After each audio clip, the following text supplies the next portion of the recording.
tell me, is what's holding you back from going after what you desire? Is that the fear of public humiliation or the prospect of eternal embarrassment for failing? I was in the car talking to my husband, and he said something that made me think. He said, "Do you realize that in just a few generations, nobody's going to remember us?" And when I started thinking about that, I realized that that was true.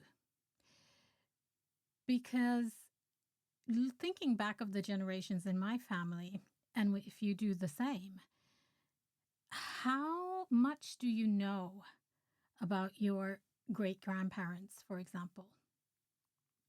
I know the names of a few of them. I don't really know the personality, what they did for a living, what they achieved, and I do not know what they failed at. I don't know what their desires were. I don't know if they tried to realize those dreams and desires that they had for their lives. And that made me think. So if nobody else is going to remember us, then why are we so afraid of trying in case we fail?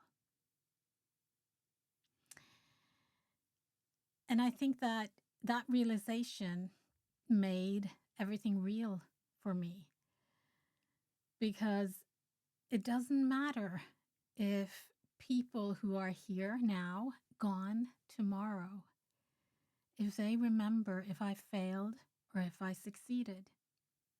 The only one who's going to have any thoughts around that is me.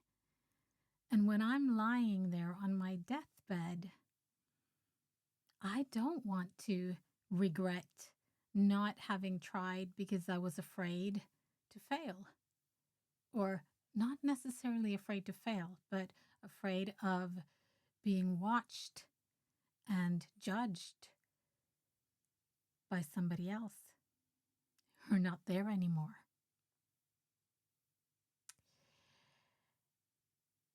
And there's a psychological name to this, and it's called the spotlight effect.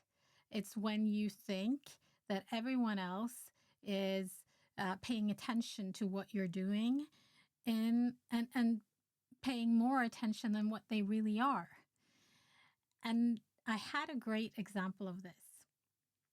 A couple of years ago, I was at a 50th birthday party for a friend.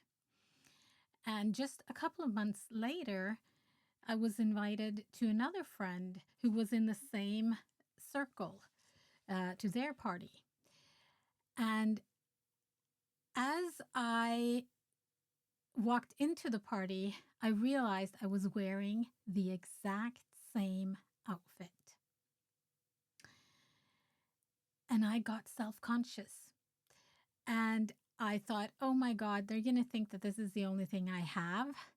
And my mind was just tormenting me about the embarrassment of showing up in the even the exact same necklace. Everything was the same.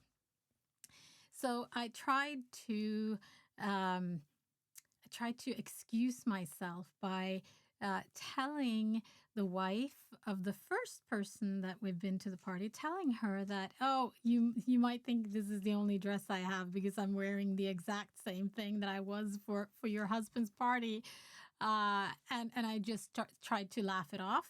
And she looked at me and she said, I did not notice. If you hadn't said anything, I wouldn't know. And do you remember that I was wearing this exact same outfit? Because I'm wearing the exact same thing that I was for my husband's party. And I did not know. I had not noticed. So there you go. That's what this is about. So if we try something now and we fail and somebody sees it, well, they're not going to be around forever.